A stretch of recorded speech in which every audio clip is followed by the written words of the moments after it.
Okay, this is near about my last video of this series, and please bear with me if this doesn't sound as smooth as it might, and that's because I'm having to repeat it. So I had made what was probably my strongest video to this point a few moments ago, and the app it deletes a lot of the videos that I make as I'm uploading them because it's so sensitive, but it's not formatted well, at least on the iteration of smartphone that I'm using, where it deletes about 25% of the videos that I make as I upload them, just because of the way that the screen engages.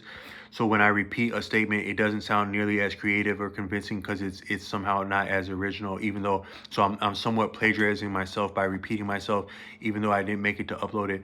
But what I was saying on that video, and I'm gonna reach back for my comments. But it's gonna sound a little bit taxing because it is somewhat is taxing to repeat ourselves.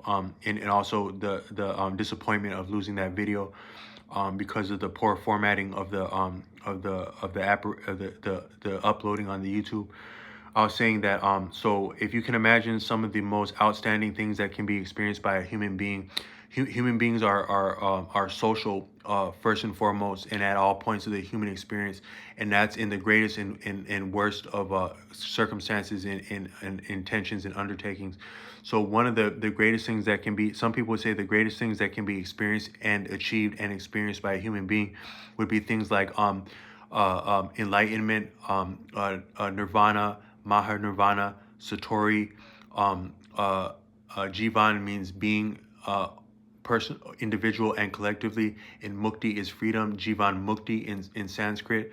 And words like this are some of the greatest that are said or known to be experienced by a human being.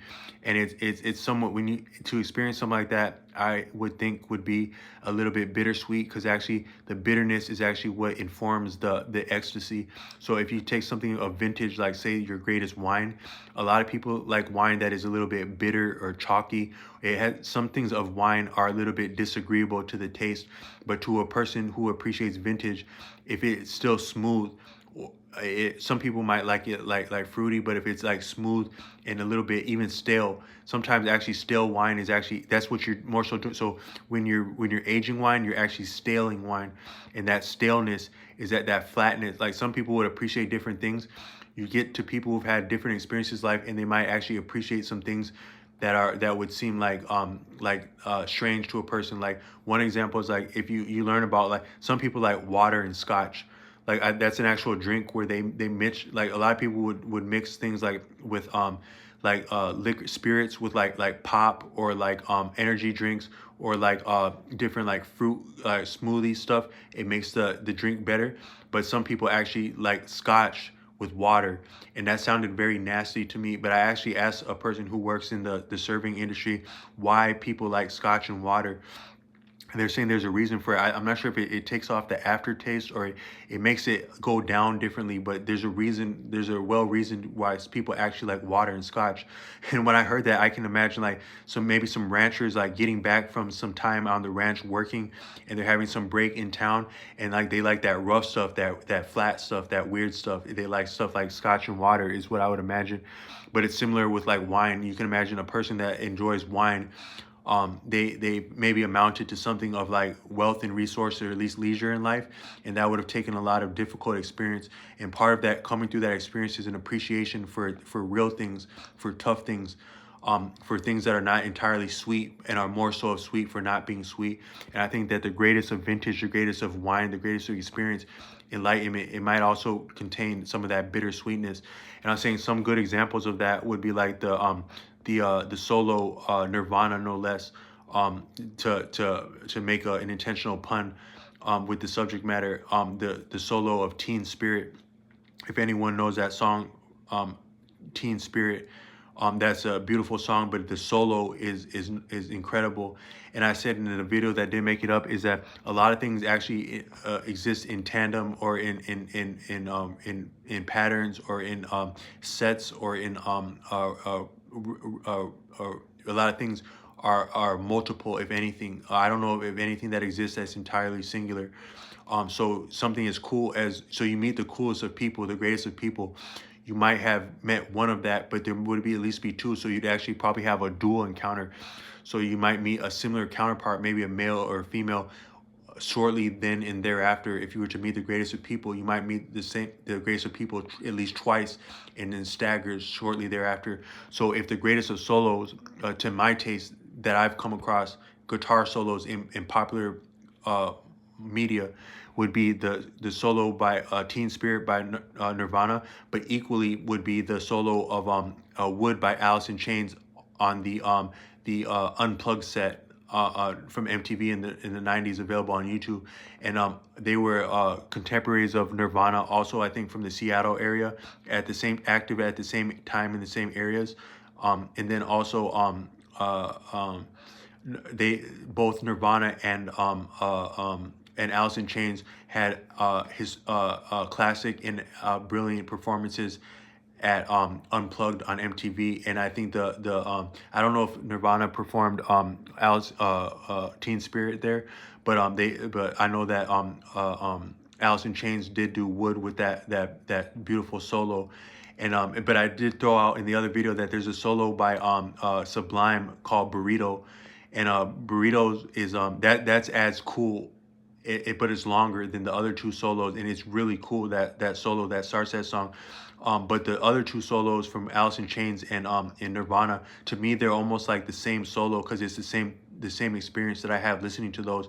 But the Nirvana is a little bit like it's kind of a little bit more melancholy, and I think the word is angst is what that it describes that.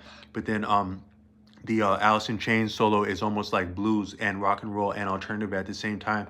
And then the Burritos is just like, it's just pure badassery, and but it's also a little bit more upbeat.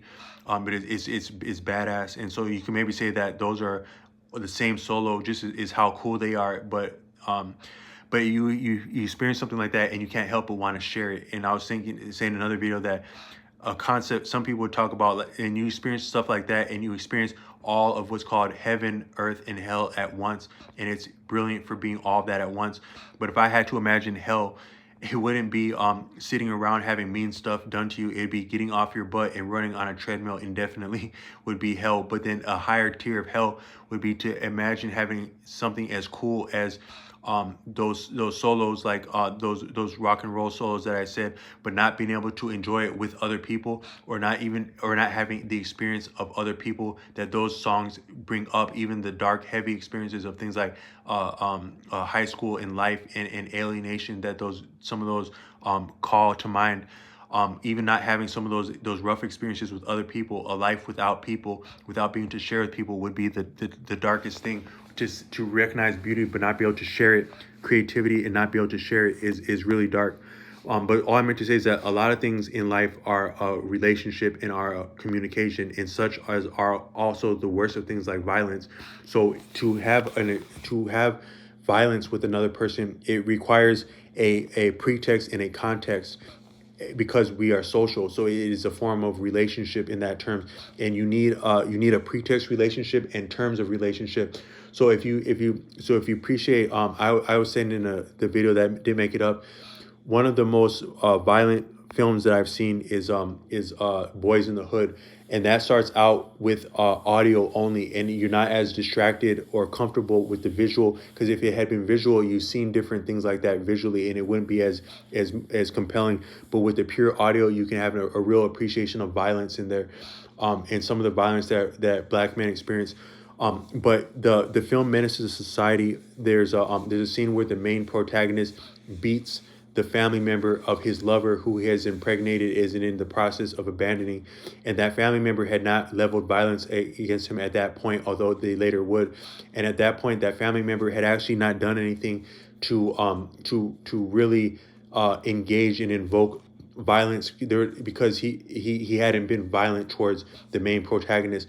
But as the main protagonist is beating him, he's insulting him, and he's doing the invoking for him. And that's what's so brutal about that scene, because the man is being beat senselessly, helplessly, yet insulted, which gives the pretense to further beat him as though he were putting up a fight, and then so he's doing the fighting back for him as he's beating him.